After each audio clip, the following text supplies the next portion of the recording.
Hey guys, this is Will from Yugiohteamlob, and this is my Inzector Agent Teleport deck. It's Intelligence. Yeah, didn't come up with the name, sorry.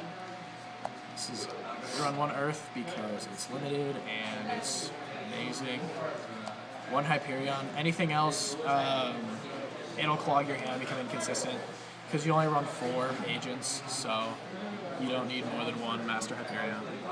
Run Honest because you have so many lights, and you can make Giga Brilliant's a light, so it's not dead nearly as often as you might think.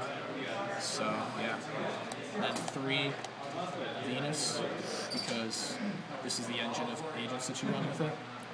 And then 3 Shine Balls to go with the Venuses. And that's all you have for the agent engine. And then for the Inzector engine, you run 3 Dragonfly, 3 Centipede. Sorry about that. Yeah. 2 Hornet, just because the way the deck's built, you should be able to get it anyways. So yeah, just 1 Gigamantis. Originally I wasn't running this, and then I realized that nothing in Inzectors misses timing ever, basically, except for Heavy Storm. So he's broken his front door, run him, at least 1, he's searchable. Yeah. 2 Armageddon Knights to help get your Hornets into grave. Just because it's gotta be able to get Hornet. It's the way Inzectors rape, obviously. And then your Dark Boss monster is Dark Armed, because you have a lot of grave control and you don't have the same problem with pure Inzector decks where you wind up with too many darks in the grave. It's really good, but it's almost never dead.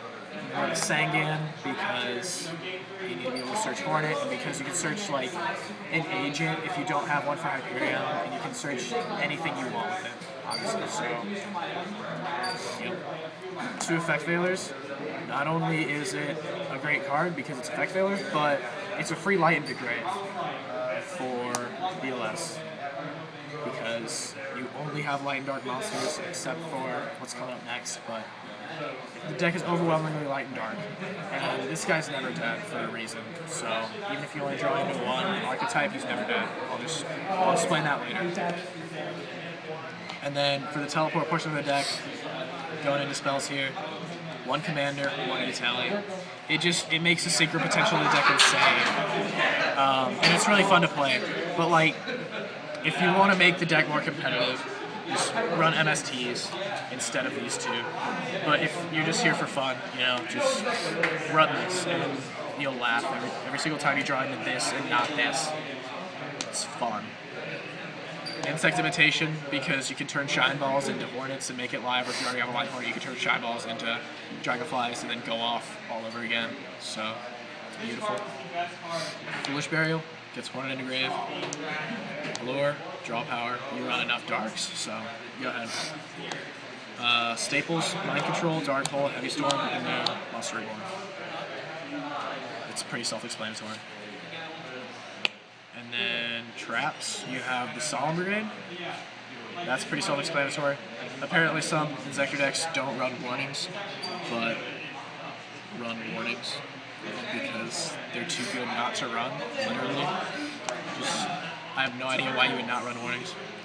And then the last 2 traps are compulses, because what sucks more than anything is to normal summon a Dragonfly and then have it get Effect Failure. So this stops that. You can just compulse it back to your hand during their play if they're not going to OTK you, and then you still have a live Dragonfly and you have it overextended, and it's a great trap in general. So yeah, just run them.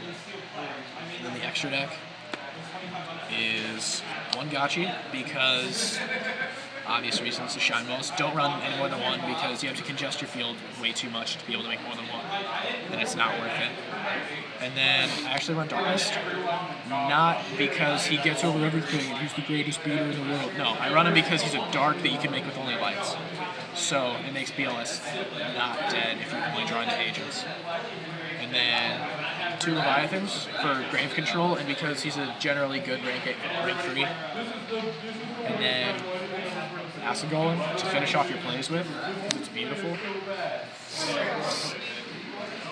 And he's really good if like you're playing against some rogue deck with like skill drains and stuff in it. You can pull him out and he's 3,000 meter. And then Giga Brilliant. It's a light you can make with only darks, and it's a generally good XC as well. Honest. That's why I run him. Honest. Oh, and he makes Honest live as well. So it's just great. And then people cry when you like if they swing into a Giga Brilliant and you just Honest it, they're like, oh. Especially if you've only pulled out your Insector Engine so far. That makes them sad. Levier, because stuff gets banished. Like, you can banish a Centipede with Lure, and then especially you can get back whatever gets bottomless. Just overlay with it usually, because pretty much only level 3s. This deck has so many level 3s, it's not funny. And then one Utopia, because it makes Mind Control less dead, and you can use it because you have the 2 Armageddon Knights. But making Mind Control less dead is amazing, just because I find that I never have to look at my extra deck and say, oh man, I wish I had this in here, which is fun. And then that's it for the Xyz. And then the Synchros go. Armory Arm is a good level 4. Cataster is a good level 5. And I don't synchro enough with it to make Hyper Librarian worth my time. Brionic is a good level 6. Black Rose, good level 7. Thinking about putting in an Ancient Sacred Wyvern just as another level 7 because I have a potential spot for it. And then for level 8, you have a Stardust Dragon because it's pretty much a staple. And then Thought Ruler. He's really good if you're fearing like deep prisons and stuff, but I'm thinking about taking it out for an Ancient Sacred Wyvern just because you don't make level 8s as much in this deck. And then your level 9's Mistworm. So the deck's pretty consistent, especially if you side out the teleport engine for the MSTs. The pretty ultra MSTs. So, I mean, try it out. It's really fun. I'm having a blast playing it all the time. I'm never disappointed. Like, if I lose, it's usually because of a misplay or because of, like, getting shut down by your opponent. So, run it. It's consistent. It's a fun deck to play. Go ahead.